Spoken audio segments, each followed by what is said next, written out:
Question आ जाता है। इसी बार क्वेश्चन आया है इसका, इसी बार क्वेश्चन आया है। टॉपिक का नाम है स्ट्रैटेजिक चेंज। क्या नाम है टॉपिक का? Strategic change. ये हो गया था ना पूरा, कल तो हो गया था। फिर मैकिन्से भी कर लिया था अपन ने, है ना।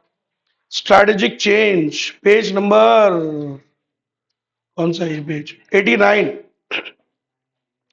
89। देखो भाई, ये जो क्वेश्चंस है ना, ये वाले, ये जो डले हुए हैं, ये मैं इस बार हटवाऊंगा एडिटर से बोल के। ये सब उसमें है भाई, तुम्हारे आईसीआई मॉड्यूल में सारे क्वेश्चंस होते हैं, समझे।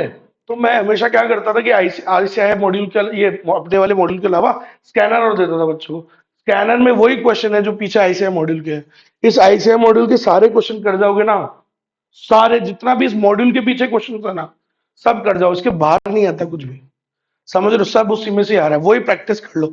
मोर देन इनफ होता है, इतना तो कर ले आदमी, इतना करे तो सही, लेकिन बहुत मोर देन इनफ होता है। कुछ नहीं करना आपको। ये जो बुक है मैंने दी है, ये पढ़नी है आपको। जो पीछे वाले आईसीआई के पीछे बैक क्वेश्चन से पूरे सॉल्व करना है। बार बार कर लो ये चीज और अपने आप काम हो जाएगा, समझ लो। केस स्टडीज और ये सब क्या, इतनी कर लो जितनी उसमें दे रखी है, बस दैट्स इट। इसके अलावा मैं आपको और प्रैक्टिस, वैसे मैं हमेशा एक बुक भी देता था, मतलब 11-12 क्वेश्चन की एक बुक देता था। अब वो भी देने की जरूरत नहीं, बताऊं क्यों? क्योंकि अब सारी आरटीपी एमटीपी आ चुकी है पिछले 4-5 अटेम्प्ट की। पहले क्या था, जब नया कोर्स आया 2024 में, कुछ भी मटेरियल नहीं था। अब तो मटेरियल है ना आईसीआई का खुद का ही। आईसीआई ने क्या दे रखा है, आईसीआई ने इतनी एमटीपीज आ गई। आप सोचो 2024 मई में कोर्स चेंज हुआ, 2024 मई अटेम्प्ट, उसके बाद कम से कम 4-5-6 तो पेपर ही पड़े हैं अपने पास। उनके भी सॉल्व कर लोगे, केस स्टडीज हो जाएगा मोर देन। बहुत होता है, इतना करे तो सही आदमी, इतना भी। चलो, आज का टॉपिक है strategic change. Strategic change, strategic change क्या होता है बताओ? अरे स्ट्रैटेजिक चेंज क्या होता है? स्ट्रैटेजी को चेंज करना, सही है। अच्छा, स्ट्रैटेजी को चेंज क्यों करना है? सर, बदलाव तो करना पड़ता है, एनवायरनमेंट चेंज हो जाती है, कुछ फैक्टर्स बदल जाते हैं, तो आपको भी स्ट्रैटेजी बदलनी पड़ती है कि नहीं? So what is strategic change? Replacing the old strategy with a new strategy, it is called strategic change. Easiest definition in the world. What is strategic change? Strategic change मतलब स्ट्रैटेजी को change करना, मतलब पुरानी वाली को हटा के नई वाली को लगाना। इसे क्या कहते हैं? स्ट्रैटेजिक चेंज कहते हैं। लेकिन क्या पुरानी वाली को हटा के नई वाली को लगाना इतना आसान होता है? नहीं। वही आपको ये टैलेंट सीखना है। तो trying to become a top level corporate, first level की पढ़ाई कर रहे हैं हम यहाँ। ये सब्जेक्ट ऐसा है जो आपको कौन से रोल के लिए प्रिपेयर कर रहा है, जो आप 10 साल बाद जिस रोल पे पहुंचोगे, समझ रहे हो। आपको ये जिम्मेदारी कब दी जाएगी? जब आप उसके काबिल होगे, जब टॉप लेवल पे पहुंचोगे। स्ट्रैटेजिक चेंज, आप समझ रहे हो कहने का मतलब? अदरवाइज आज जो आप अकाउंट्स पढ़ते हो, ऑडिट पढ़ते हो, कॉस्ट पढ़ते हो, ये वाले जो रोल्स आपके रहेंगे, ये जो आपको, मतलब ये किस रोल के लिए प्रिपेयर करा रहा है? टैक्स हो गया, ये कौन से रोल के लिए प्रिपेयर कर रहा है? फंक्शनल रोल्स के लिए। समझ रहे हो कि भाई, हाँ भाई वो कंसल्टेंसी टैक्स का काम है, हाँ भाई तो उस बंदे के पास चले जाओ। ऐसा होता है ना कि यार ये काम करना है तो उस स्पेसिफिक बंदे के पास चले जाओ। लेकिन ये तो किसका रोल चल रहा है? कॉर्पोरेट लेवल का। अब समझिए मेरी बात, इसकी यूटिलिटी को समझो आप। ये आपको कब जरूरत पड़ने वाली है? तब, क्योंकि तब आपको एक बड़ी जिम्मेदारी दी जाएगी कि सर, कि भाई आप सीईओ हो, now you need to change the strategy. पुरानी वाली गड़बड़ चल रही है और ऑर्गेनाइजेशन को पूरे बदलाव की जरूरत है, समझ रहे हो। And you need to change the strategy. तो स्ट्रैटेजिक चेंज की जरूरत है, क्योंकि वो आसान तो है नहीं करवाना। लोग क्योंकि कंफर्टेबल हो जाते हैं पुराने वाले स्ट्रैटेजी से, पुराने वाले तौर तरीकों से। बदलाव, चेंज, क्या शब्द है इसके अंदर? दुनिया का सबसे गंदा वर्ड। मतलब ऐसा लोग समझते हैं चेंज, जबकि चेंज अच्छी बात होती है। अच्छी बात भी है, बुरी बात भी है। It all depends on us, how we take it. Normally इंसान की जो बॉडी है, इंसान का जो मन है, वो चेंज को एक्सेप्ट इजीली नहीं करता है ना। क्योंकि हम पुराने वाले से बहुत जल्दी क्या हो जाते हैं? अटैच हो जाते हैं, समझ लो। पुराने वाले तौर तरीकों से हम, वो हमारे अंदर घुसे हुए, इनहेरेंट है। इनहेरेंट मतलब रम गए वो हमारे अंदर, पुराने तौर तरीके। तो उनको अपने अंदर से निकालना और एक नया इंसान बनाना बहुत मुश्किल होता है, समझ लो। एक एग्जांपल, जैसे फौज में क्या करते हैं? फौज में बेसिकली यही तो करते हैं कि आदमी जब बच्चा वहां, मतलब एक बच्चा ही तो जाता है फौज के अंदर, है ना, उसकी एज क्या होती है, बहुत कम होती है। तो जब वहां जाता है तो वो अपनी पुरानी पर्सनैलिटी, पुरानी जिंदगी लेके जाता है। बट वो ट्रेनिंग के दौरान वहां पे क्या करते हैं, वो यही करते हैं, उस पूरे पुराने इंसान को मार के उसको नया इंसान में कन्वर्ट करते हैं। समझ रहे हो, ऐसा इंसान बनाते हैं जो वॉरियर हो, जो उनको लीड करे आगे चीजों में। बहुत मुश्किल है भाई, है एक साधारण आदमी जाता है वहां पे, एक साधारण इंसान जाता है वहां पे, वहां से लेकिन बन के क्या निकलता है, वो एक वॉरियर, एक वैसा माइंडसेट। तो वो बदलाव कराना, क्योंकि भाई पुराने तौर तरीकों से वो क्या हो रखा है, जमा हुआ है उसके अंदर। The old habits, the old attitudes have settled in. सही है, तो उसको निकालना पहले, तो फिर नई वाली चीज को डालना। और नई वाली चीज को डालते ही क्या हो जाता है भाई, नए वाला आपने चेंज किया तो उसको भी समय देना पड़ता है, क्योंकि हम फटाफट से पुराने वाले पे भी चल जाते हैं। क्योंकि हम, हर इंसान रिलक्टेंट होता है बदलाव को अडॉप्ट करने में, किसी को अच्छा नहीं लगता है बदलाव, नॉर्मली। नॉर्मली, समझ रहे हो।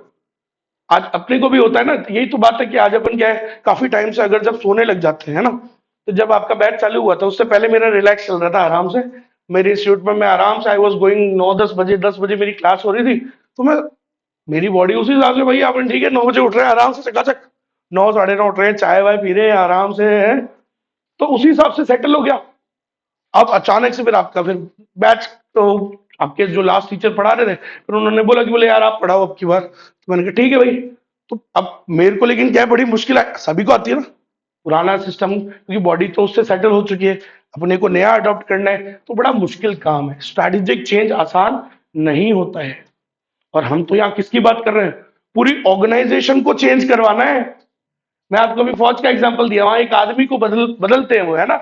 ठीक है, यहाँ आपको पूरी ऑर्गेनाइजेशन को, जो पुरानी स्ट्रेटेजी से एकदम कंफर्टेबल हो चुकी है, उनको मजा, मतलब उस वाली से कंफर्ट हो चुका है, वो रेडी है, मतलब उस वाली के अंदर वो सेटल हो चुका है, वो अब उनको वो वाली मना करके कि बोला नहीं देखो, अब से ये नहीं, अब से ये तरीका, ये स्ट्रेटेजी चलेगी, वो नई स्ट्रेटेजी अपनाना बड़ा मुश्किल होता है। और आपको एग्जांपल देता हूं, जैसे एक वो था, एक आपको पता है, एक बीसीसीआई था, है ना, बीसीसीआई है अभी भी, मतलब बीसीसीआई क्या है, इंडियन कंट्रोल, इंडिया का क्रिकेट का बोर्ड है, समझ गए, तो इंडिया का जो क्रिकेट का बोर्ड है उसे बीसीसीआई कहते हैं, ठीक है।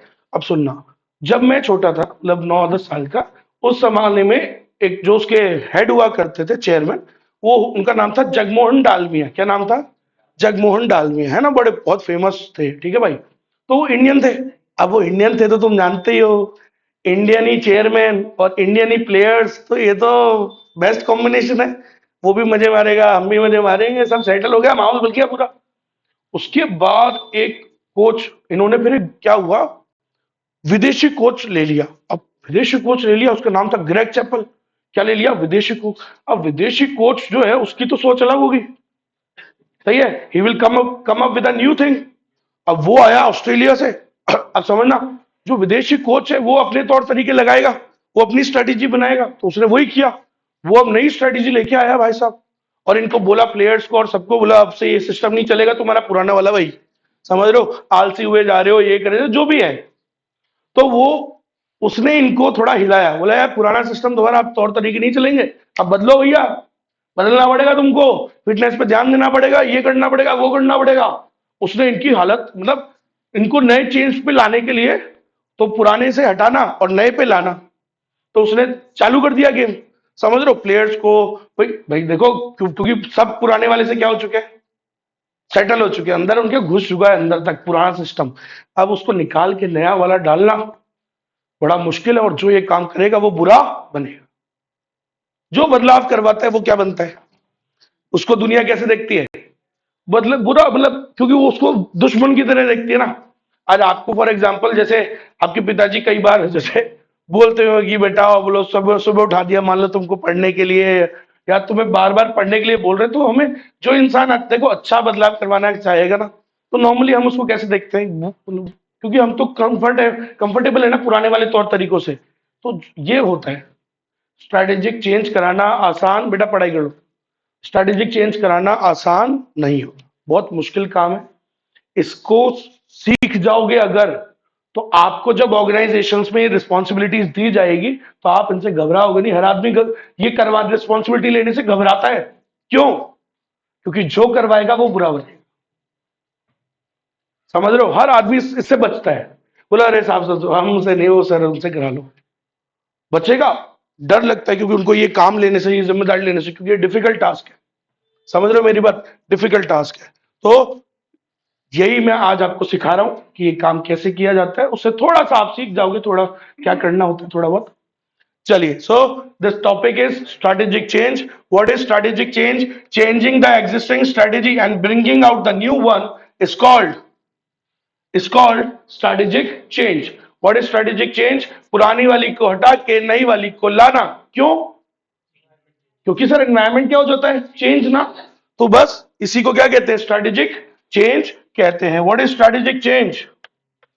Strategic change is changing the existing strategy and bringing out the new ones because of the environmental changes. This thing is called strategic change. बेटा बुलेट पॉइंट हटा लेना, ये मतलब जरूरत नहीं है, एक ही है, एक ही लाइन हुई ना। चलो समझ में आया? अब कैसे करेंगे सर? ये बहुत कॉम्प्लेक्स प्रोसेस होती है, देख लो खुद ही बोल रहे हैं, ये बहुत ही कॉम्प्लेक्स प्रोसेस है भाई साहब। It is a very complex process. Dhoni ने भी क्या किया, धोनी उस जमाने में जब उसको कैप्टन बनाने की जिम्मेदारी दी गई, it was a very dynamic decision ऐसे आदमी को देना, क्योंकि भाई पुराने वाले सीनियर्स बैठे थे, Yuvraj Singh was there, everyone was there. Sachin तो खैर, सचिन ने तो खुद ही छोड़ दी थी, but there were lot of other players who are willing to take this responsibility, उनसे लेके लेकिन उसको दी। क्यों?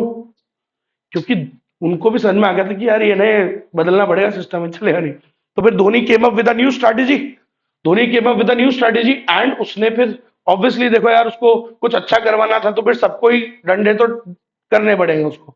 तो उसने फिर सभी के लिए फॉर ऑल उसने सेम स्ट्रैटेजी अपनाई। लेकिन जो पुराने वाले सीनियर्स थे, देवर लाइक, अरे बोले ये क्या कर रहा है यार, पागल हो गया ये, हम तो बैटिंग बैटिंग करने आए हैं, हम तो बैट्समैन हैं, हमसे इतनी फील्डिंग की प्रैक्टिस क्यों करा रहे हैं, हम फील्डिंग में थक जाएंगे तो बैटिंग कौन करेगा? समझ रहे हो? उसकी स्ट्रेटेजी अलग थी धोनी की। तो जब धोनी ने अपनी स्ट्रेटेजी लगाई वो बुरा बना। उस जमाने के आप अखबार खोल के देख लेना, कुछ प्लेयर्स को उसने हटा दिया तो जो उसके सिस्टम को अडॉप्ट नहीं कर रहे थे, जो बाकियों के लिए भी प्रॉब्लम क्रिएट कर रहे थे, नए वालों को कुछ सीखने नहीं दे रहे थे, उसने उनको हटा दिया। जिनको हटाना पड़ा उनको हटाया, और जिनको स्ट्रिक्टली समझाना पड़ा उनको समझाया कि भाई ये ऐसे नहीं चलेगा, अब आपको सुधरना पड़ेगा, पुराने तौर तरीके छोड़ो आप। तो जो करवाएगा चेंज वो बुरा बनता है, क्योंकि ये क्या होता है, it is a complex process and it involves a corporate strategy. भाई बदलाव कराने के लिए you have to make a strategy, वो प्लान बनाना पड़ता है। ऐसा नहीं बोला रो भाई माइक लिया और बोल दिया आज से ये चलेगा नहीं, ये तुम जो कर रहे हो सब नहीं चलेगा, ऐसे नहीं चलेगा। ये तरीका नहीं होता यार ऑर्गेनाइजेशन को चलाने का। It's not a bloody dhaba, it's a organisation, lot of people are working. समझ रहे हो? इस ये एटीट्यूड से थोड़ी होता है काम। You have to make a, मतलब चेंज कराने के लिए भी क्या बनानी पड़ेगी। हम क्या पढ़ रहे हैं, स्ट्रेटेजिक चेंज। सर पुरानी स्ट्रेटेजी को हटा के नई स्ट्रेटेजी को लगाना, उसको करवाने के लिए भी you need to have a plan, you need to have a strategy totally focused on कि आप ये कैसे चेंज कराओगे, मतलब हम क्या क्या करेंगे, पहले क्या करेंगे, क्या करेंगे, उसके लिए भी एक प्लान बनाना पड़ता है चेंज को करवाने के लिए। आई कि नहीं आई बात समझ में? So, sir, strategic change is a complex process. It involves a corporate strategy focused on new markets. आप बोल रहे हो सर स्ट्रेटेजिक चेंज क्या होता है, पुरानी स्ट्रेटेजी को हटा के नई स्ट्रेटेजी अडॉप्ट करना, जो कि किसके हिसाब से सही है, नए मार्केट्स के हिसाब से बनाई है आपने, जो नए प्रोडक्ट्स, जो नई services, new ways of doing business. भाई कहने का मतलब स्ट्रेटेजिक चेंज क्या होता है, ओल्ड स्ट्रेटेजी को नई स्ट्रेटेजी से चेंज करना, जो किस पर फोकस्ड है, नए प्रोडक्ट्स, नए markets, new services and new ways of doing business. आई बात समझ में? ये चलो सर कैसे करते हैं चेंज को इनिशिएट, स्टार्ट कैसे करते हैं बदलाव करवाना।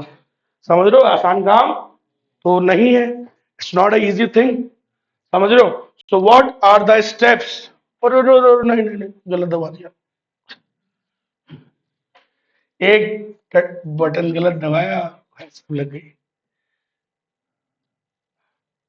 खैर अभी तो यही आएगा। हाँ भाई, so what are the steps for initiating change. Initiate करना मतलब क्या होता है, स्टार्ट करना। सर स्टार्ट करने के लिए भी क्या स्टेप्स लेते हैं, देखो आप सुनना बेटा अच्छे से, वेरी इंपॉर्टेंट टॉपिक। हाँ भाई, what are the steps for initiating change? Number one, 3 steps are there. पहला स्टेप क्या है? नंबर वन लिखो, recognize the need for change। देखो सबसे पहले क्या जरूरी है ना, आपको चेंज को स्टार्ट करने से पहले, इनिशिएट करने से पहले ये समझना जरूरी है, अंडरस्टैंड करना जरूरी है that why you need the change. पुरानी वाली में क्या गड़बड़ी है, क्यों नई वाली चाहिए आपको, समझ रहे हो? तो पहले उस चीज को समझना जरूरी है कि हमें बदलाव की जरूरत क्यों है ना? So you have to recognise the need for change. और ये आपको एम्प्लॉइज वगैरह को, सबको आपको ये शो करना है, शो करना है उनको कि यार देखो हमको बदलाव की जरूरत है, देखो हमारी परफॉर्मेंस डाउन हो रही है, देखो उस फलानी ऑर्गेनाइजेशन को हमारे से भी बाद में चालू किया था but they are doing much more better than us. So you have to show to all the people की इन द ऑर्गेनाइजेशन ऑब्वियसली कि भाई हमें क्यों बदलाव की जरूरत है, देखो हमारी परफॉर्मेंस गिरते जा रही है। सो अब देखो हमें ठीक करना है तो हमें क्या करना पड़ेगा, क्या करना पड़ेगा, कुछ बढ़िया करना पड़ेगा, हमें भी बदलाव करना पड़ेगा। तो you have to recognise the need for change, क्योंकि जब इंसान उस जरूरत को समझ जाएगा ना तो उसे ज्यादा वो बेटर तरीके से क्या कर पाएगा, अडॉप्ट कर पाएगा। नए बदलाव को आप तब अडॉप्ट कर पाते हो जब आपको उसकी वैल्यू समझ में आ जाए कि क्यों करना है, समझ रहे हो? लेकिन अगर कोई जबरदस्ती कोई चीज कराएगा तो आप वो इजीली अडॉप्ट नहीं करता है आदमी, लेकिन जब वो खुद समझ जाता है उस बात को तो कर लेता है। सही है कि नहीं है? ऐसे आप सुबह जल्दी नहीं उठोगे, but when you understand why you need this, तो क्यों, क्या करने, किससे करने से क्या होगा, आपके जीवन में क्या परिवर्तन आएगा, जब आप ये समझ जाओगे तो आप अपने आप उठने लग जाओगे। आप समझ रहे हो कहने का मतलब, समझ रहे हो ना ये चीजें, कि जब आप खुद समझ जाते हो ना कि why you need that change तो आप उसे इजीली अडॉप्ट कर पाओ। समझ गए? सो पहला स्टेप क्या है, recognising the need for change. ढंग से सुनना ना, ये पूरे स्टेप के अंदर क्या लिखोगे वो भी इंपॉर्टेंट है, समझ रहे हो? तो देखो फर्स्ट पॉइंट क्या लिखोगे इसमें, पहली बात, the first step is to diagnose that which parts of the present culture are strategy supportive and which are not. सबसे पहले आपको ये समझना पड़ेगा कि अपनी जो अभी एग्जिस्टिंग पुरानी स्ट्रेटेजी चल रही थी उसमें कौन से पार्ट्स थोड़े गड़बड़ है और कौन से पार्ट्स ठीक है, क्योंकि जो गड़बड़ है उनको आपको क्या करना है, चेंज। भाई first you have to understand, diagnose करना मतलब जैसे बॉडी को चेक करते हैं ना, तो वैसे ही डॉक्टर चेक करता है, वैसे ही आपको आपकी प्रेजेंट स्ट्रेटेजी को जो पहले से चल रही है उसमें ये देखना है that which parts are strategy supportive and which parts are not. आपके कल्चर के, ऑर्गेनाइजेशन का जो अभी कल्चर चल रहा है तुम्हारा, इसमें कौन से ऐसे पार्ट्स हैं जो स्ट्रेटेजी को सपोर्ट कर रहे हैं और कौन से वाले गड़बड़ है जिनसे स्ट्रेटेजी में प्रॉब्लम आ रही है। तो सबसे पहला स्टेप क्या है, यही है, first you have to understand that which parts of your present corporate culture, which part of your present corporate culture, अभी जो आपका ये जो कल्चर है, तौर तरीके हैं, इनमें से कौन सी चीज ठीक है जिनको चलते रहने दो और कौन सी गड़बड़ है जिनको बदलने की आवश्यकता है, जो स्ट्रेटेजी को सपोर्ट नहीं कर रही है। ठीक है, तो पहले तो ये समझने की जरूरत होती है that which parts of present culture is strategy supportive and which are not supportive. तो जो सपोर्टिव नहीं है उनको क्या करेंगे हम, चेंज। सही है? फिर क्या लिखेंगे, sir this basically means going for environmental scanning. इसका बेसिकली मतलब क्या है, अपन पूरी एनवायरमेंटल की स्कैनिंग करेंगे, अपनी खुद की। इंटरनल लिख दूं क्या, लिखो इधर, लिखो लिखो लिखो, इंटरनल एनवायरमेंट स्कैनिंग, अपनी खुद की तो कर रहे हैं हम स्कैनिंग, अपने अंदर झांक के देख रहे हैं कि हमारा जो कल्चर है ना ऑर्गेनाइजेशन का, भाई कल्चर क्या होता है, इंटरनल एनवायरमेंट होता है। सही है? तो वो ऑर्गेनाइजेशन के बाहर की बात थोड़ी, वो तो अंदर की बात है, तो इंटरनल एनवायरमेंट की बात है। तो हम अपने अंदर झांक के देख रहे हैं कि हमारे अंदर कौन सी ऐसी चीजें हैं जो ठीक है और कौन सी ऐसी चीजें हैं जो गड़बड़ है जिन्हें हमें बदलने की जरूरत। So this basically means environmental scanning. और इसमें हम क्या करते हैं, दोनों का ही करते हैं, स्पेशली लेकिन इंटरनल का। So in this we do appraisal of both internal and external capabilities. ठीक है, and it can be done, ये किससे किया जा सकता है, स्वॉट एनालिसिस से। स्वॉट के अंदर क्योंकि दोनों ही कवर हो जाते हैं, स्ट्रेंथ वीकनेस अपने अंदर इंटरनल और ओटी मतलब एक्सटर्नल, तो दोनों का ही एनालिसिस हो जाता है। समझ में आ गई मेरी बात? And then identify the problems. तो जब हम स्वॉट एनालिसिस करेंगे तो हमें पता लग जाएगा कि हमारी स्ट्रेंथ क्या है और हमारी, तो हमें अपनी वीकनेसेस को क्या करना है, ठीक करना है ना। उसको बदलना पड़ेगा हमको, समझ गए। और कौन सी ऐसी चीजें जिनसे हमारे लिए थ्रेट हो सकता है, तो हमें पता लग जाएगा कि कौन सी चीजों को हमें चेंज करने की जरूरत है, बदलाव करने की जरूरत है।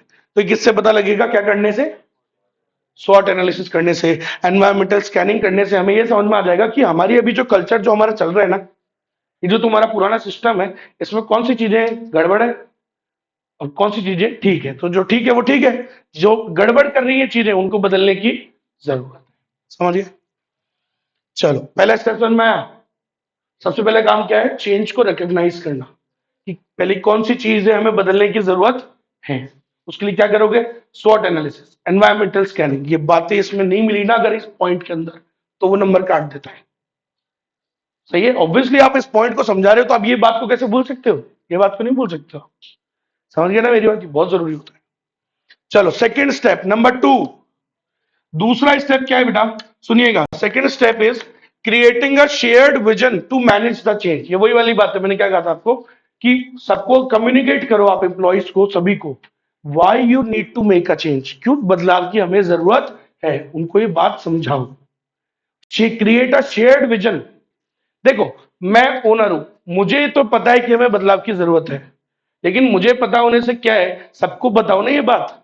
क्योंकि जब वो भी इस विजन को समझ पाएंगे ना, जब वो आपके विजन को समझ पाएंगे कि यार आप क्यों ये चेंज करवाना चाह रहे हो, तो वो उसे ज्यादा आसान तरीके से अडॉप्ट कर पाएंगे। अगर वो इंडियन टीम ग्रेग चैपल के तौर तरीकों को समझ पाती, वो उसके विजन को, उसने क्या नहीं किया, अपना विजन उनको समझाया नहीं, सीधे ही स्ट्रिक्टली उनसे डंडा दे दिया और धर मार सीधे के जाके। लेकिन भाई ऐसे नहीं होता, उनको पहले एक बार अपना विजन शेयर तो करो कि वाई यू नीड, क्यों आप ये काम चेंज करवा रहे हो, क्यों पुराना चेंज चीजें बदल रहे हो, है ना। तो आप ये चीज उनको शेयर करो, शेयर करोगे तो इससे क्या होगा, क्या पता वो इसे खुद ही समझ जाएंगे और वो इसे इजीली क्या कर लेंगे, अडॉप्ट। काम धोनी ने वही किया जो ग्रेग चैपल ने किया था, काम धोनी ने वही किया जो ग्रेग चैपल ने किया था, बट ग्रेग चैपल के द्वारा किया गया काम, Greg Chappell was not a good, क्या बोलते हैं, गुड, उस वो मतलब he was not a good and able strategic change करवाने वाला इंसान। उसको चेंज करवाना आता ही नहीं था, वो मेरे से पढ़ाई नहीं किया। अगर वो मेरा ये वीडियो देख लेता ग्रेग चैपल, तो वो अच्छे से ज्यादा से इजी तरीके से चेंज को मैनेज कर पाता, स्ट्रेटेजिक चेंज ज्यादा बेहतर तरीके से कर पाता। धोनी साहब ने वीडियो देखा था मेरा कि कैसे स्ट्रेटेजिक चेंज कराना चाहिए, समझ रहे हो। तो इसलिए वो ज्यादा इजीली उसको ज्यादा अच्छे तरीके से चेंज करा पाए। मैं ये नहीं कहूंगा इजी था उनके लिए, लेकिन ग्रेग चैपल ने तो बहुत ही बवंडर फैला दिया था, बुरा बना, बहुत बुरा भाई साहब। उस टाइम पे जो आपके न्यूज़पेपर्स आते थे, हेडलाइंस आ रही है, ये हो रहा है, वो हो रहा है, इससे लड़ाई हो गई, उससे लड़ाई हो गई, अनसन चीजें चलती थी, समझ रहे हो मेरी बात। तो इवन हाथापाई तक चीजें चल रही थी, समझ रहे हो। सो मतलब इतना एनवायरमेंट थोड़ा खराब हो गया, यही तो बात है। मैं अभी यही तो बोला था, अगर आप किसी को ऐसे पुश करोगे, ज्यादा स्ट्रिक्टली करोगे, गड़बड़ हो जाएगी ना यार, एनवायरमेंट का माहौल क्या हो जाएगा, खराब हो जाएगा। समझ रहे हो मेरी बात, एक बार माहौल खराब हुआ ना, फिर वो भाई साहब बुरा हो जाता है एनवायरमेंट, चिड़चिड़ापन। समझ रहे हो ना, कहने का मतलब यही तो है भाई, कैसे प्यार से आप उसे चेंज करवा सकते हो। देखो चेंज हमेशा बुरा ही होता है, नॉर्मली आदमी इसको बुरे तरीके से देखता है, बट यही तो आपको टैलेंट डेवलप करना है अपने अंदर, कि आप अपने एम्प्लॉयज से एनवायरमेंट को अच्छा रखते हुए आप क्या करवाओ, उनसे नए चेंजेस करवाओ, पुरानी स्ट्रेटेजी को हटा के नई स्ट्रेटेजी लगाओ, सब कुछ अच्छे रखते हुए वो टैलेंट डेवलप करना है। समझ लो, माहौल खराब नहीं होना चाहिए एनवायरमेंट का। तो ये चीज है, ये कब नहीं होगा, जब आप उनसे अपना विजन शेयर करोगे। Because when you understand, when they will understand your vision कि आप ये क्यों करवाना चाहते हो, इससे क्या बदलाव होगा हमारी ऑर्गेनाइजेशन, उसको उनको दिखाओ ना, एम्प्लॉइज को कम्युनिकेट करो, कम्युनिकेट विद देम कि इस बदलाव को करने से देखो हमारी ऑर्गेनाइजेशन में ये चेंजेस आएंगे, देखो ऑर्गेनाइजेशन का भी फायदा है, तुम्हारा भी फायदा है, ऐसे करके ये चीज करो। जब वो ये चीज समझ पाएंगे तो वो इजीली उसे क्या कर लेंगे, एडॉप्ट कर। समझ में आई मेरी बात, ये है। सो अब पढ़ूं उसको, सुनो क्या बोलोगे इसमें, objectives and vision of individuals and the organisation should coincide. मतलब इंडिविजुअल्स का, इंप्लॉइज का और ऑर्गेनाइजेशन का जो विजन है वो आपस में क्या करना चाहिए, इट शुड कोइंसाइड, दोनों ऑपोजिट नहीं होने चाहिए। सही है क्या, ऑर्गेनाइजेशन का विजन और ऑर्गेनाइजेशन के ऑब्जेक्टिव्स और इंप्लॉइज का विजन और इंप्लॉइज के ऑब्जेक्टिव्स दोनों एक दूसरे से क्या करने चाहिए, coincide, they should be on the same level, right. और ये कंफ्लिक्ट में नहीं होने चाहिए। ये सिर्फ तभी हो सकता है कब, this can be done only if they follow a shared vision. अगर वो ऑर्गेनाइजेशन का जो विजन है, अगर उससे वो खुद को रिलेट कर पाते हैं, तभी उनका भी विजन वही होगा जो ऑर्गेनाइजेशन का होगा। टाटा में रतन टाटा साहब की बात बता रहा हूं, एक एग्जांपल, कि रतन टाटा साहब ने एक ऐसा एनवायरनमेंट क्रिएट किया, ऐसा उन्होंने अपने विजन को कम्युनिकेट किया, उनमें ये टैलेंट था, यही तो ये सब टैलेंट था, ऐसा उन्होंने टैलेंट वो किया कि ऑर्गेनाइजेशन में जो एम्प्लॉइज है उनका भी उस दिन से वही सपना हो गया जो किसका सपना था, रतन टाटा साहब। तो जिस दिन ये हो जाता है उस दिन ऑर्गेनाइजेशन सक्सेसफुल हो जाती है, समझ लो। जब एम्प्लॉइज आपके, जब ऑर्गेनाइजेशन का विजन और मिशन, जब वो इंडिविजुअल्स का भी जब दोनों का सेम होगा, तभी तो ऑर्गेनाइजेशन सक्सेस करेगी। और ये तभी हो सकता है जब आप उनसे ये शेयर करोगे। समझ में आ गई मेरी बात। नेक्स्ट, स्ट्रैटेजी इंप्लीमेंटर्स, इंप्लीमेंट करने वाले जो होते हैं, the strategy implementers have to convince all those concern that the change in business culture is not superficial और कॉस्मेटिक। ये ऊपर वालों की जिम्मेदारी बनती है, इंप्लीमेंटर्स, ये उनकी ये जिम्मेदारी बनती है, ऊपर वाले मतलब पूरे सारे तीनों की बात कर रहा हूं यहां पे मैं, तीनों तीनों पूरे मैनेजमेंट की ये जिम्मेदारी बनती है कि इंप्लॉइज को कन्विंस करना, इन कन्विंस करो कि भाई ये जो हम बदलाव करवा रहे हैं ना, ये ऊपरी तौर पे सुपरफिशियल नहीं है, ये कोई कॉस्मेटिक चेंज नहीं है, ये बहुत जरूरी है अंदरूनी चेंज करना। कॉस्मेटिक चेंज समझते हो ना, कि हमने बाहर से गाड़ी को चमका दिया है, समझ रहे हो, कोई गाड़ी है बजी हुई है एकदम, है ना, उसको भाई तुमने एकदम बढ़िया करा के उसको पेंट वेंट करा के वो पॉलिश वॉलिश करा के बेच देते हैं ना ये लोग, तो वो सुपरफिश कॉस्मेटिक चेंजेस होते हैं, वो ऊपर ऊपर, समझ रहे हो। लेकिन कोई गाड़ी अंदर से बढ़िया है वो गाड़ी अच्छी होती है। तो आप यही उनको कन्विंस कर रहे हो कि ये जो हम बदलाव करवा रहे हैं ये कोई सुपरफिशियल या कॉस्मेटिक चेंज नहीं है। समझ रहे हो, होता है ना कई बार हम क्या करते हैं, वो कुछ बाहर लाइटें लगा देते हैं गाड़ी में, कॉस्मेटिक चेंजेस कहते हैं उसको, समझ रहे हो। तो बड़ा, तो कॉस्मेटिक मतलब जो दिखता है, जो ऊपर से दिख रहा है, अंदर नहीं है ऐसे कुछ मेन, समझ गया, तो कॉस्मेटिक चेंजेस, समझ गए ना मेरी बात। सो आपको ये कन्विंस करना है सभी को, किसकी जिम्मेदारी कन्विंस करने की, मैनेजमेंट की, इंप्लीमेंटर्स की ये जिम्मेदारी होती है कि ऑर्गेनाइजेशन में सभी को ये कन्विंस करो कि ये जो हम बदलाव करवाना चाह रहे हैं ना, ये it is not superficial, it is not cosmetic, it is very essential, बहुत ये जरूरी है। समझ गए मेरी बात। और जब वो ये समझ जाएंगे कि हम उनके लिए बहुत जरूरी है, उनके लिए ऑर्गेनाइजेशन के लिए, अपने आप वो क्या करेंगे, उसको अडॉप्ट करने की कोशिश करेंगे, एटलीस्ट कोशिश तो करेंगे, क्योंकि वो नहीं तो वो कोशिश ही नहीं करते। अगर एम्प्लॉयज को ऐसा लगे ना कि बुला रहे हैं तो ओनर के फायदे की बात है, हमारा क्या है इसमें, तो वो कभी करेगा ही नहीं। आपको उन्हें कन्विंस करना है कि इसमें उसका भी फायदा है, ऑर्गेनाइजेशन का भी फायदा है, ऑर्गेनाइजेशन ग्रो करेगी तो वो भी ग्रो करेगा। ये जब जब वो इस बात से कन्विंस हो जाएगा तो वो अपने आप खुद खुद के अंदर बदलाव करेगा। समझ में आ गई मेरी बात। Next, the actions taken have to be fully indicative of management seriousness to new strategic initiatives. हाँ तो भाई जो भी आप एक्शंस लो वो क्या दिखाने चाहिए, वो क्या रिफ्लेक्ट करने चाहिए, that how much serious you are for new changes, new initiatives.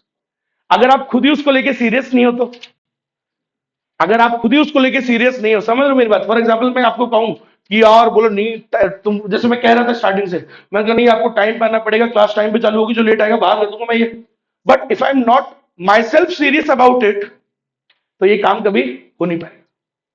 तो यही तो है कि the actions of the management should be indicative, indicative मतलब it should reflect the seriousness of the management towards the new initiatives, कि मेरे जो actions हैं वो क्या रिफ्लेक्ट करने चाहिए, कि how much serious I am towards this change, मैं कितना सीरियस हूं, कि मैं मजाक नहीं कर रहा हूं, ये हमारे लिए बहुत जरूरी है। ऐसा आपके जो एक्शंस है उनसे दिखना चाहिए उनको, क्योंकि जब उनको दिखेगा कि यार हाँ यार ये तो बहुत सीरियस है इस बात को लेके, तभी तो वो उसको क्या लेंगे, सीरियस। नहीं तो वो भी क्या लेंगे, अरे बोला ऐसे बोलते रहते हैं, अरे समझ रहे हो मेरी बात, दो चार बार बाहर बिठाना पड़ता है तब जाके सीरियसनेस आती है ना। गेम, ये तो गेम है भाई। चलो क्लियर है। लास्ट स्टेप क्या है, इंस्टीट्यूशनलाइज द चेंज।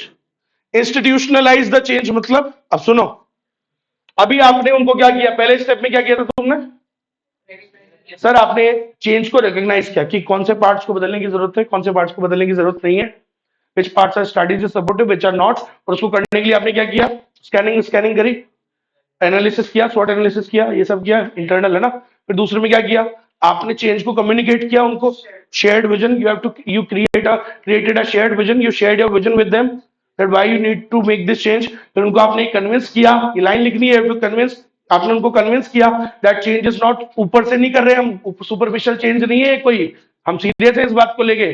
फिर आप कोई आपके एक्शन से रिफ्लेक्ट भी होना चाहिए, सारी बातें लिखी, 3 बातें बोल दी ना मैंने इसमें। फिर क्या करोगे आप, समझ गए ना भाई, कम्युनिकेट कर दिया तुमने, अब उनको बता दिया कि यार ये करना चाहिए, तो शेयर कर दिया विजन। अब क्या करोगे, अब इस चेंज को इंस्टीट्यूशनलाइज करोगे, फाइनलाइज, समझ रहे हो। So now you will institutionalize this change and this is the action stage. This is basically the action stage. इसमें हम क्या लेंगे, अब स्टार्ट करेंगे काम, एक्शन लेंगे। समझा दिया ना अब उनको आपने, अभी तक चेंज किया कहाँ है, अब कर रहे हैं चेंज, अभी तक तो उनको समझा रहे थे कि हमारे, समझ गए ना, पहला स्टेप दूसरा स्टेप, अब आप एक्चुअली चेंज कर रहे हो। सो this is now the action stage and which requires implementation of a change strategy. अब आप यहाँ पे क्या कर दोगे, पुरानी स्ट्रेटेजी को बदल के नई स्ट्रेटेजी इंप्लीमेंट कर दोगे, this is the action stage. Now अब हमने चेंज कर दिया। और अब सुनना, चेंज करने के बाद क्या जरूरी है, इंप्लीमेंटेशन के बाद creating and sustaining a different attitude towards the change. ये बहुत जरूरी है कि उनका चेंज को अडॉप्ट, चेंज करते वक्त कैसा एटीट्यूड हो, एक पॉजिटिव एटीट्यूड हो। आप और कौन बनाएगा पॉजिटिव एटीट्यूड, माहौल, ऊपर वाले लोग। तो ऊपर वाले लोगों को क्या क्रिएट करना होता है, एक पॉजिटिव एटीट्यूड क्रिएट करना होता है टुवर्ड दिस चेंज। चेंज कर दिया ना, क्योंकि अब आपने, अभी भी तो आपको उनको और माहौल बनाना पड़ेगा अभी भी, समझ रहे हो। Besides, the change process must be regularly. Sir change process जो आपने करी ना, चेंज किया, इसको हमेशा क्या करते रहना चाहिए। अब सुनो, जब आपने वो नई स्ट्रेटेजी लगाई, अब चेंज कर दिया, अब क्या करना चाहिए, it should B regularly monitored, उस पर नजर रखो, क्योंकि अभी भी कुछ लोग हैं जो कीड़े करेंगे, हैं ऑर्गेनाइजेशन में बहुत होते हैं कलाकार, भाई ऑल आर नॉट गुड ना, all people are not good, all people are not, समझ लो, कुछ ना कुछ तो कीड़े करेंगे, उनके चरणों ने काटेंगे। बोला अच्छा, वो अपनी पुरानी दुश्मनी होते ना, ईगोस, पुराने कन्फ्लिक्ट्स, अच्छा बोला जब याद है ना 3 साल पहले इसने मेरे को क्या कहा था, याद है ना तेरे को, इसकी बात दूसरे को भी कन्विंस करते हैं। बोला दे अच्छा, इसकी बातें मान रहा है तू, है आज है, भूल गया वो दिन जब मैं तेरे को सपोर्ट किया था, है बेटा, ये सारी बातें होती हैं। सो आपको ऊपर वालों को क्या जरूरी है, चेंज प्रोसेस को भी मॉनिटर करना जरूरी है, समझ रहे हो, because there will be some people who will create problems, right, and you need to, वो क्या वर्ड था वो, you need to throw them out basically while this time, because they will not let the good things happen, समझ रहे हो। तो यही बात आपके जीवन में भी है, throw all those people out जो आपको अच्छी चीजों के लिए प्रेरित नहीं कर रहे हैं, आपको गलत चीजों पे लेके जा रहे हैं। सही बात है, या तो उनको बदलने की कोशिश कर लो तुम, अच्छी चीजों पे नहीं हो पा रहे, अगर वो तुम्हें गलत रास्ते पे लेके जा रहे हैं, throw them out, throw every single person in your life who is creating problems for you, जो आपको अच्छे रास्ते पे मोटिवेट नहीं कर रहा है या आपके लिए प्रॉब्लम्स क्रिएट कर रहा है, आपको अच्छे रास्ते पे नहीं जाने दे रहा है, हटाओ। वही ऑर्गेनाइजेशन में है तो मॉनिटर करते रहो चेंज को, क्योंकि कुछ लोग कीड़ा करना चालू कर दिए होंगे, होता है ऑर्गेनाइजेशन में, हर बात, हर बंदा आपसे संतुष्ट हो जाए, हर बंदा आपसे खुश हो, ये तो पॉसिबल नहीं है।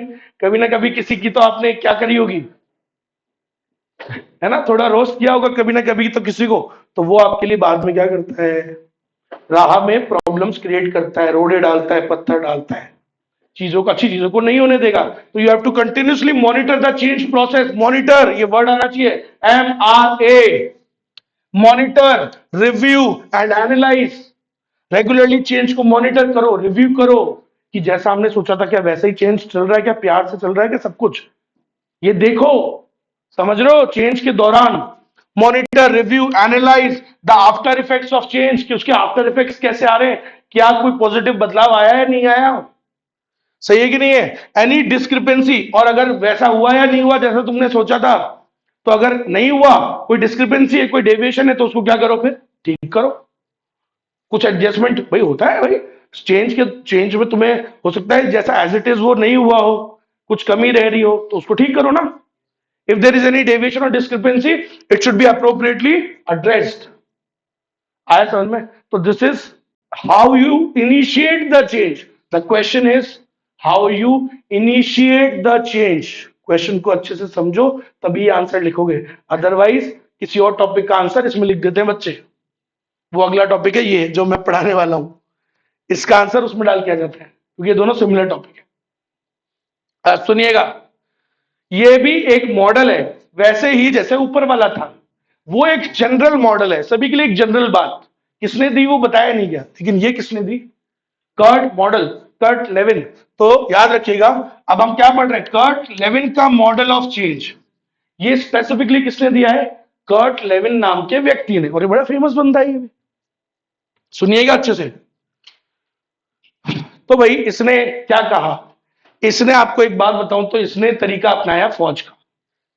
इसने तरीका अपनाया फौज का. फौज का क्या तरीका होता है? सबसे पहले वो क्या करते हैं? पुराने वाले तुम्हारे अंदर जो सिस्टम्स घुसे हुए ना, पहले उसे खत्म करते हैं. पहले वो पुराने वाले तुम्हारे अंदर जो old habits, old behaviour, old egos, old ego of your background, मतलब अरे हम इस बैकग्राउंड से आते हैं भाई, वहां पे जब आप खड़े हो जाते हो ना, सो वहां पे जितने लोग होते हैं, जितने ट्रेनीज होते हैं, वो सब इक्वल होते हैं. क्यों? क्योंकि अब पुराना आपकी जिंदगी आपकी खत्म है वहां पे.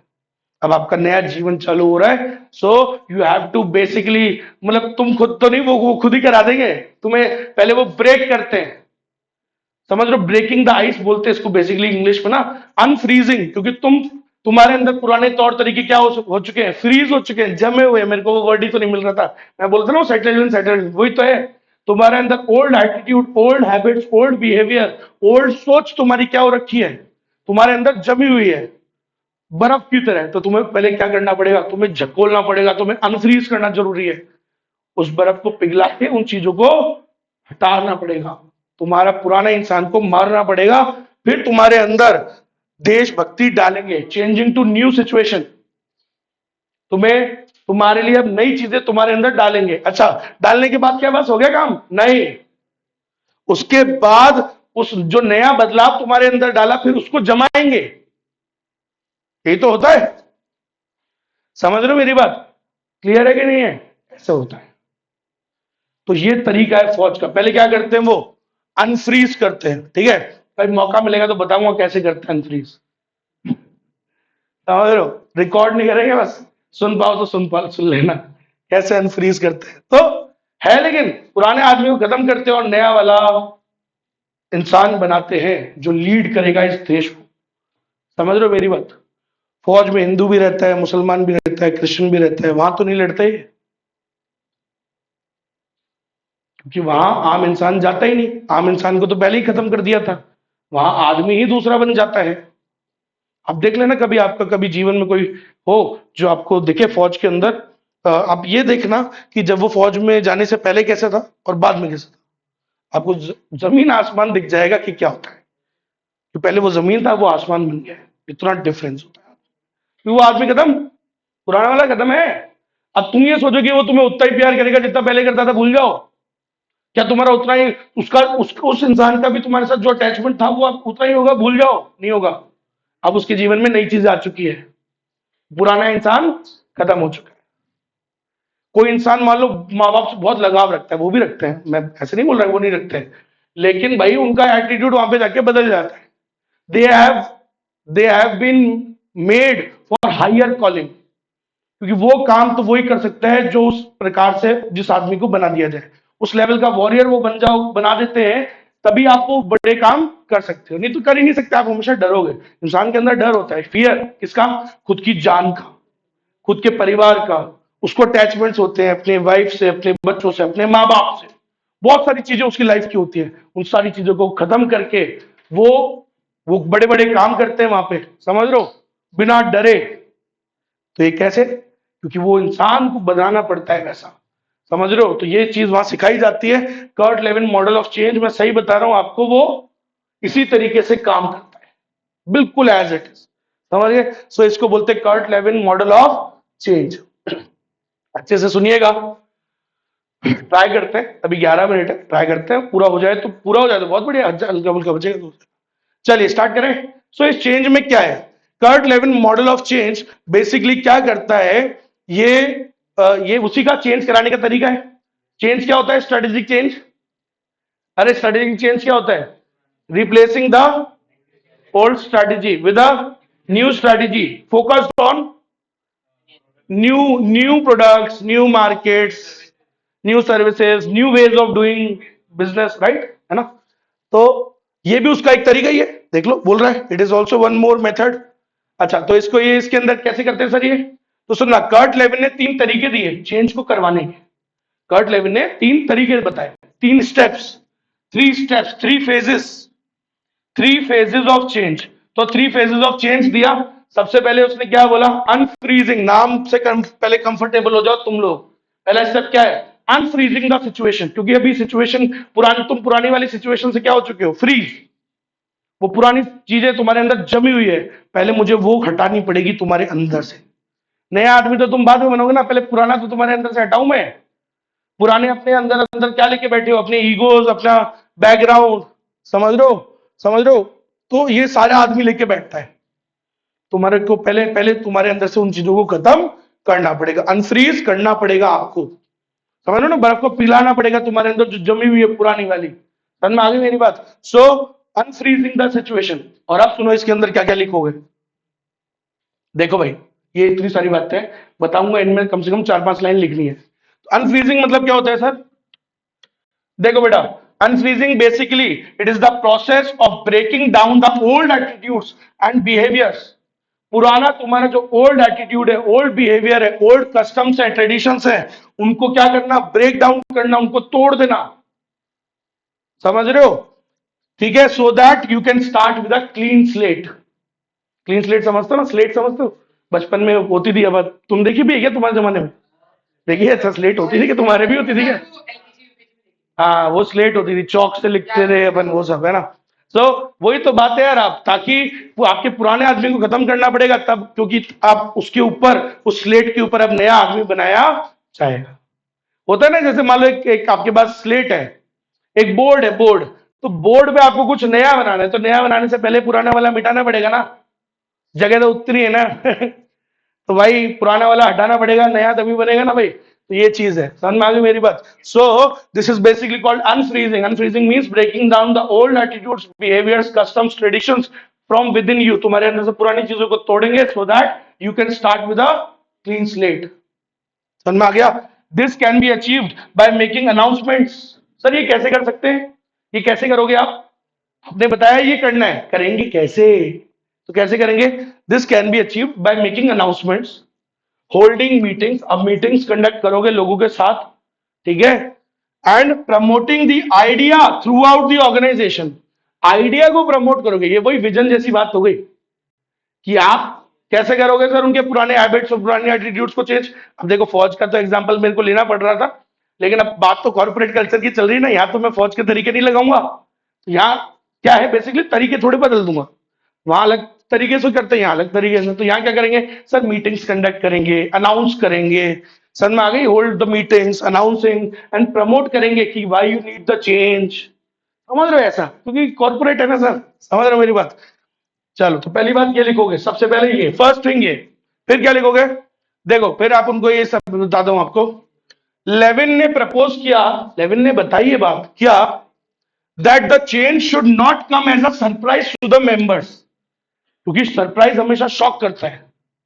It should not come as a surprise, उनको झटका लगे, बोलो ये क्या, ऐसा नहीं होना चाहिए। It should not come as shock, उनको भाई पहले से एक खबर उनके होती, देखो जब आदमी को क्या होता है, कोई चीज की थोड़ी सी पहले से खबर या वो होती ना, वो सुनने को मिल जाती है, रूमर्स को क्या बोलते हैं हिंदी में, अफवाहें, हाँ, तो अफवाह अगर निकाल दो, आप अफवाह फैला दो थोड़ी थोड़ी पहले ही, इससे क्या होगा, मतलब उनको पहले से अंदाजा होगा कि अपन कुछ करने वाले, ऐसा it will not come as a shock.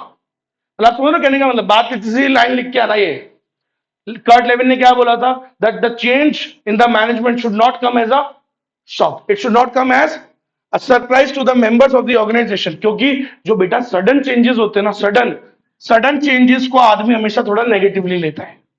अचानक से मैं कोई चीज कहूंगा तो सडनली ऐसे थोड़ी होता है सर, समझ रहे हो ना, ऐसे क्या पुराना एटीट्यूड है, धीरे धीरे करके तोड़ो ना, ऐसे क्या मतलब वैसे यूं सोलो ब्रेकिंग मतलब पुरानी वाली कॉन्फ्रेंस करो, यूं उठाया पाऊं मार दिया ऐसे थोड़ी बोला सर मार ही दोगे क्या, सडन नहीं होना चाहिए ना, धीरे धीरे थोड़ा थोड़ा थोड़ा थोड़ा थोड़ा, सर समझ रहे हो, सडन एंड क्योंकि सर यही तो वो बोल रहे हैं, अरे लाइन लिख के है ना, क्या लिखोगे, कर्ट लेविन ने क्या बोला, the change should not come as a surprise, क्योंकि जो सडन और जो अनअनाउंस्ड चेंजेस होते हैं ये क्या होते हैं, इट इज सोशली डिस्ट्रक्टिव, समझ रहे हो, फिर वो आपसे नाराज हो जाएंगे जैसे वो ग्रेग चैपल से हो गए, धीरे धीरे करता ना यार, ऐसे क्या मतलब आया और भाई साहब समझ वो है, समझ गए, क्योंकि ये डिस्ट्रक्टिव होता है, मोरल लोअरिंग होता है, इससे मोरल क्या हो जाता है, डाउन।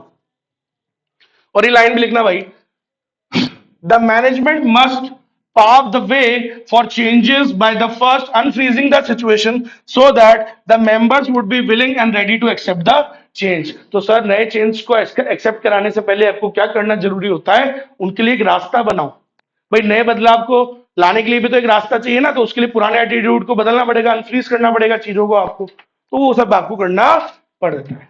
क्लियर है क्या इतनी सी बात, अरे बोले यस और नो। और ये लाइन लिख के आना, ये पहला जो स्टेप है, this is basically what you are preparing them for the new change.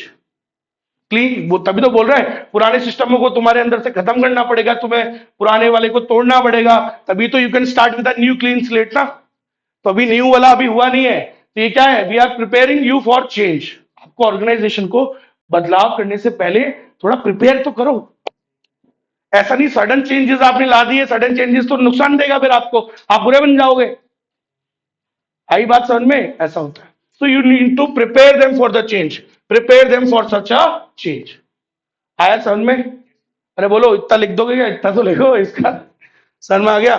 अब दूसरा स्टेप देखो सर, अब आपने पुराने वाले आदमी को मार दिया, अब उनको नया चेंज डालोगे आप उनके अंदर, नए चेंजेस उनको बताओगे कि देखो अब से ऐसे होगा, ये तरीके रहेंगे अपने, अपन ये स्ट्रेटेजी फॉलो करेंगे, ये चीजें होंगी देखो, है ना, तो ये अब आपने उनको नया चेंज उनके अंदर डाला, लेकिन सर उसको वो इजीली एक्सेप्ट थोड़ी करते हैं, आदमी ऑर्गेनाइजेशन में अलग अलग प्रकार के होते हैं, they all have different background, they all have different different सोच, सही बात है, सबका अलग अलग मामला होता है, कुछ लोग लातों से मानते हैं, कुछ बातों से मानते हैं, कुछ के लिए हमको उन्हें अलग टेक्निक यूज करनी पड़ती है, ऐसा ही है, तुम ये सोचो कि हर आदमी डंडा मारने से समझ जाए, नहीं समझेगा, कुछ आदमी को इंटरनल चेंज करना पड़ेगा, कुछ आदमी अलग तरीके से समझेंगे, तो तीन चार उसने तीन तरीके दिए इसके अंदर कि नए चेंज को इंप्लीमेंट करने के लिए, अब नया चेंज उनमें डालने के लिए तीन तरीके होते हैं, एक होता है कंप्लाइंस, कंप्लाइंस लगाओ, उनको बोलो कि भैया आपको बातें माननी पड़ेगी, जो बातें मानेगा अच्छे से करेगा उसको रिवॉर्ड्स मिलेंगे, रिवॉर्ड सेटअप करो और पनिशमेंट सेटअप करो कि ये बातें जो जो मानेगा अच्छे से करेगा तो उसको तो रिवॉर्ड्स भी मिलेंगे, देखो रिवॉर्ड्स भी मिल रहे हैं, और जो बात नहीं मानेगा उसको हम पनिश करेंगे, तो कंप्लाइंस करवाओ, मतलब उस पर अमल करवाओ स्ट्रिक्टली थोड़ा सा।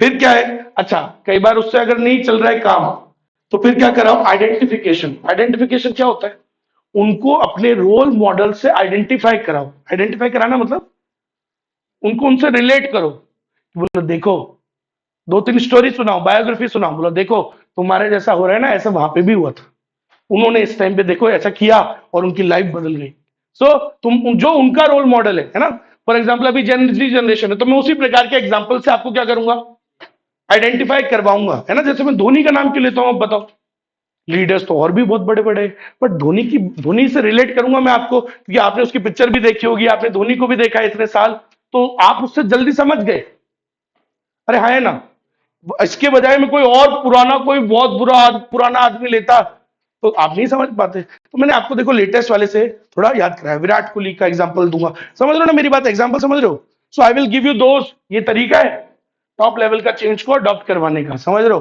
कि भाई you have to make them identify with their role models, क्योंकि इससे वो और उसको क्या कर पाएंगे, अडॉप्ट कर पाएंगे, सही है कि नहीं है। तीसरा क्या है, इंटरनलाइजेशन, जब आपके ऊपर के दोनों तरीके काम ना करें, give them time, now give them space, अब वो देखो फिर धीरे धीरे अपने आप ही क्या करेगा, अडॉप्ट करेगा। इंटरनलाइजेशन मतलब जब तक वो खुद नहीं समझेगा इस बात को, समझ रहे हो, उसको समय दो खुद समझने के लिए, गिव देम स्पेस, ठीक है, सर पे मत खड़े रहो, नया बदलाव है, थोड़ा आप शांति रखो, गिव देम स्पेस, समझ रहे हो? So let the things come internally, let the changes come अपने आप इंटरनली। तो तीसरा तरीका है, इसको क्या बोलते हैं? इंटरनलाइजेशन। तो पहला तरीका क्या होता है? नए बदलाव को अडॉप्ट कराने के लिए पहला तरीका क्या होता है? कंप्लायंस। दूसरा क्या होता है? तीसरा क्या होता है? इंटरनलाइजेशन। ठीक है, अब मैं एक बार अभी हल्का सा समझा के खत्म करता हूं, कल वापस से इसको रीड करेंगे, रीड ही करना बाकी रहेगा सिर्फ।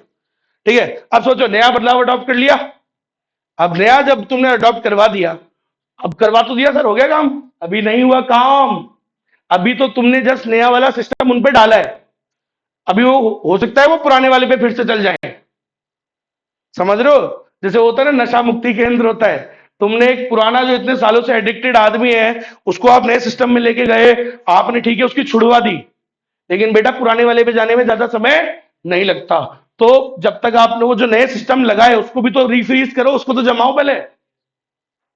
समझ रहे हो मेरी बात? भाई आपने क्या किया, जैसे कई लोग करते हैं, जैसे कोई नशेड़ी है ना, उसको लेके गए रिहेबिलिटेशन सेंटर में, छुड़वा दिया आपने उसकी दारू वारू नशा छुड़वा दिया, अब जैसे ही उसने नई चीजें स्टार्ट ही करी थी सीखना, नया बढ़िया पॉजिटिव चेंजेस आने ही लगे थे, इतने में तुमने उसको घर भेज दिया। अरे वापस घर भेज दिया तुमने, यार वो पुराने दोस्तों से फिर से मिलेगा, फिर से उसको फिर वो आदत, फिर से वही जगह, वही दोस्त, फिर से वापस से वो तो पुराने तौर तरीकों में आ जाएगा। तो इसलिए क्या जरूरी होता है आपको पता है? जब फौज के अंदर भी क्या होता है, जब ट्रेनिंग करता है आदमी तो उसको पहले स्टार्टिंग में 1.5-2 साल फील्ड पे रखते हैं, समझ रहे हो? ज्यादातर स्टार्टिंग की पहले साल पूरी फील्ड पोस्ट, ज्यादातर 99.99% फील्ड पोस्टिंग होती है। फील्ड का मतलब सीधे उधर ही, और वहां पे क्या होता है, आप परिवार से फिर लगभग 1 साल या 11 महीने आप मतलब उनसे दूर ही रहोगे। ये क्यों? क्योंकि तुम तो पुराने में चल जाओगे अभी। यही है, रिफ्रीज करना जरूरी है ना नई चीजों को, समझ रहे हो? नया नया लेफ्टिनेंट है, अभी गए वो, अभी तो सीखा, एकेडमी ने उसको मान लो एक अफसर बना दिया, और फिर तुमने उसको घर भेज दिया, बोला "अरे, छुट्टी बना 2-3 महीने", बेटा वो पुराने तरीके में चल जाएगा। तुमने जो नई इतनी मेहनत करी, अनफ्रीज किया है ना, अनफ्रीजिंग करी, उनमें नई चीजें डाली, वो तो पुराने तौर तरीकों पर वापस चल जाएगा। आया समझ में? तो यही चीज यहां होती है बेटा, तुमने जो नए तौर तरीके उसमें डाले उसको रिफ्रीज करो, समझ रहे हो? Wait till the things become normal, till the new things become normal, wait करो जब तक वो जो नया सिस्टम है वो क्या ना बन जाए, वो क्या ना बन जाए, नॉर्मल वे ऑफ लाइफ उनकी। तब तक उसको रीइंफोर्स करते रहो, रीइंफोर्स करना मतलब और फूको और मोटिवेशन डालो और चीजें उनको वो डालते रहो, क्योंकि तुम भाई अभी नया सिस्टम अडॉप्ट किया, तुमने रीइंफोर्स करना ही बंद कर दिया उसको, समझ रहे हो मेरी बात? आप 2 दिन मोटिवेशन मूवी देखते हो, तीसरे दिन वापस से पुराने तौर तरीकों पे आ जाते हो, 3 दिन मोटिवेटेड रहते हो, तीसरे दिन वापस नॉर्मल, फिर आगे पुराने वाले सिस्टम पे। क्यों? क्योंकि आप वापस उसको रीइंफोर्स नहीं करते, उसको बार बार डालो डालो डालो डालो डालो डालो। समझ में आ गई मेरी बात? तो ये होता है रीफ्रीजिंग, जब तक वो नई चीजें उनका नया नॉर्मल वे ऑफ लाइफ ना बन जाए तब तक वेट करो, till the new things become normal. आया समझ में? चलो, तो इसको मैं कल रीड आउट करना है मेरे को, बस खत्म हो चुका है ये।